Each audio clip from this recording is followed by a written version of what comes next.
ശ്രീ രാജേന്ദ്ര പ്രസാദ് രചിച്ച നാരായണിയോട് ബഷീർ പറഞ്ഞത് എന്ന ചെറുകഥ കേൾക്കാം. നാരായണിയോട് ബഷീർ പറഞ്ഞത്. വർഷങ്ങൾക്ക് ശേഷം ഒരു ഞായറാഴ്ച ടെലിവിഷനിൽ റീകാസ്റ്റ് ചെയ്ത മതിലുകൾ എന്ന സിനിമ കാണുകയായിരുന്നു പെൺകുട്ടി. വൈക്കം മുഹമ്മദ് ബഷീറിനെ കുറിച്ച് മലയാളം ക്ലാസ്സിൽ ശാരദ ടീച്ചർ പറഞ്ഞ് പെൺകുട്ടിക്കറിയാം. ടീച്ചർ പറഞ്ഞത് കേട്ടാണ് ചിറ്റാരിപ്പറമ്പത്തെ വായനശാലയിൽ നിന്ന് അവൾ ബാല്യകാല സഖി എടുത്ത് വായിച്ചത്. അങ്ങനെയാണ് മജീദിനെയും സുഹ്റയെയും പരിചയപ്പെട്ടത്. മജീദിനൊപ്പം ദുനിയാവിൻ്റെ അങ്ങേ അറ്റം വരെ പാഞ്ഞത്. അതിനുശേഷം കൊല്ലം എത്ര കഴിഞ്ഞിരിക്കുന്നു. ഇന്ന് ആ പഴയ പെൺകുട്ടിയല്ല താനെന്ന് അവൾ സ്വയം മനസ്സിൽ തിരുത്തി. പെൺകുട്ടി റിമോട്ടിൽ ശബ്ദം നിയന്ത്രിച്ചു. അപ്പോൾ ബഷീർ ചോദിച്ചു, എന്താ പേര്? നാരായണി. എനിക്കൊരു പൂ പറിച്ചു തരുമോ? അവൾ ചോദിച്ചു. അതിനെന്താ, ഒരു ചെടി നിറയെ പൂ തരാമല്ലോ, അയാൾ പറഞ്ഞു. ബഷീർ തോട്ടത്തിൽ ഏതാനും പൂക്കളുള്ള ഒരു ചെടി പറിച്ചെടുത്തു. അതിലെ പൂക്കൾ അയാൾ വികാര വായ്പോടെ ചുംബിച്ചു. ദേ ബഷീറേ, മതിലുകൾക്കപ്പുറത്തു നിന്ന് നാരായണി വിളിച്ചു. അപ്പോൾ ബഷീർ പൂക്കളുടെ സുഗന്ധം സ്വന്തം ഹൃദയത്തിലേക്ക് ആവാഹിക്കുകയായിരുന്നു. ബഷീറേ, അവൾ വീണ്ടും വിളിച്ചു. പൂവ് കിട്ടിയോ?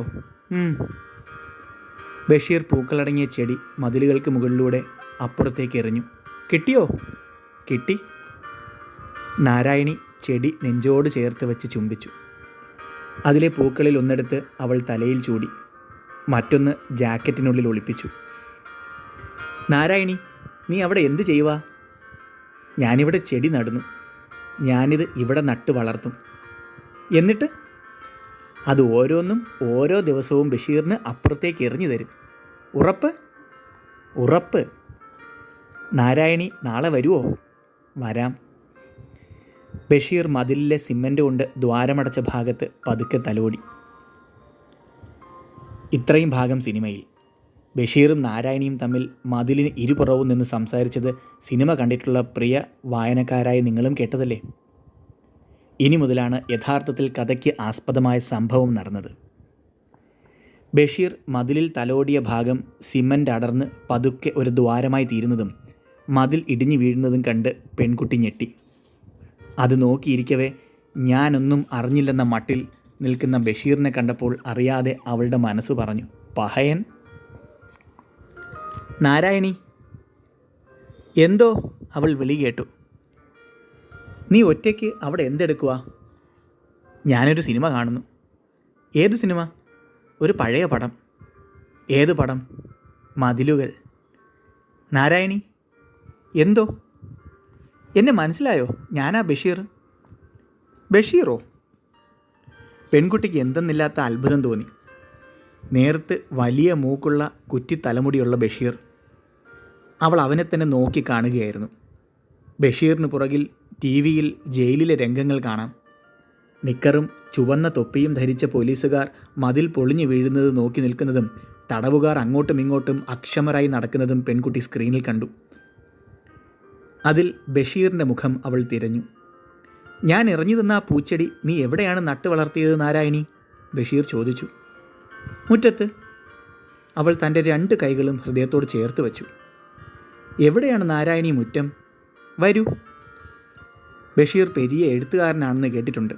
എന്നിട്ടും ഹൃദയമാകുന്ന മുറ്റത്തെക്കുറിച്ച് ഇയാൾക്ക് അറിയില്ലെന്നുണ്ടോ? അവൾ മനസ്സിൽ കൊഞ്ഞനം കാട്ടി. ഒരു കൊച്ചുകുട്ടിയുടെ നിസ്സംഗതയോടെ ബഷീർ പെൺകുട്ടിയുടെ പിറകെ മുറ്റത്തേക്ക് നടന്നു. മുറ്റത്ത് നിറയെ പൂക്കളായിരുന്നു, പല നിറത്തിലും രൂപത്തിലുമുള്ളവ.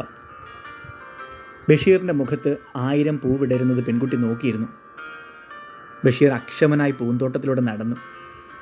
സ്വീകരണ മുറിയിൽ നിന്ന് സിനിമയിലെ സംഭാഷണങ്ങൾ കേൾക്കാനാവാതെ മുറ്റത്തെ പൂന്തോട്ടത്തിൽ നിന്ന് പെൺകുട്ടി സിനിമയിലേക്ക് വന്നു. അപ്പോഴും ബഷീർ പൂന്തോട്ടത്തിലായിരുന്നു. ഏതാണാവോ ഞാനെന്ന് നാരായണിക്ക് എറിഞ്ഞു കൊടുത്ത ചെടി? അയാളത് അന്വേഷിക്കുകയായിരുന്നു. ജയിൽ മോചിതരായ രാഷ്ട്രീയ തടവുകാർ ബഷീറിനോട് യാത്ര ചോദിക്കുന്ന രംഗമായിരുന്നു അപ്പോൾ സ്ക്രീനിൽ. സ്ക്രീനിലെ ബഷീറിൻ്റെ ദൈന്യഭാവം കണ്ട് പെൺകുട്ടി മുറ്റത്തേക്ക് നോക്കി വിളിച്ചു പറഞ്ഞു, ദേ ബഷീറേ, നോക്കിയേ, താനിങ്ങനെ സെൻറ്റിമെൻ്റലായാലോ. അപ്പോൾ മുറ്റം ശൂന്യമായിരുന്നു. അവൾക്ക് വല്ലാത്ത ജാഡ്യം തോന്നി. മുറ്റത്തും വീട്ടിലും ആരുമില്ലെന്നും താൻ നാരായണി അല്ലെന്നും സൗദാമിനി എന്ന പെൺകുട്ടി മാത്രമാണെന്നും ഒരു നിമിഷം അവൾ ഓർത്തു. അവൾ സൗദാമിനി എന്ന പെൺകുട്ടിയിലേക്ക് തിരിച്ചു വന്നു.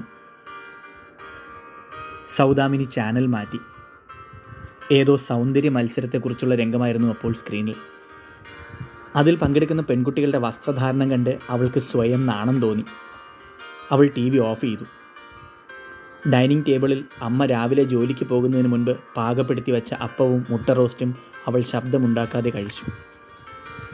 ഫ്ലാസ്കിൽ നിന്നും ചായ എടുത്ത് കുടിച്ചു. വേറെ ഒന്നും ചെയ്യാനില്ലാതെ കിടക്കയിൽ ചിതറിക്കിടക്കുന്ന പാഠപുസ്തകങ്ങളൊന്നും അടുക്കി വയ്ക്കാൻ പോലും നിൽക്കാതെ ചുണ്ടിൽ ചെറിയൊരു മൂളിപ്പാട്ടോടെ അവൾ കിടപ്പുമുറിയിലെ കിടക്കയിലേക്ക് വീണു. ശ്രീ രാജേന്ദ്ര പ്രസാദ് രചിച്ച നാരായണിയോട് ബഷീർ പറഞ്ഞത് എന്ന ചെറുകഥയാണ് ഇപ്പോൾ കേട്ടത്.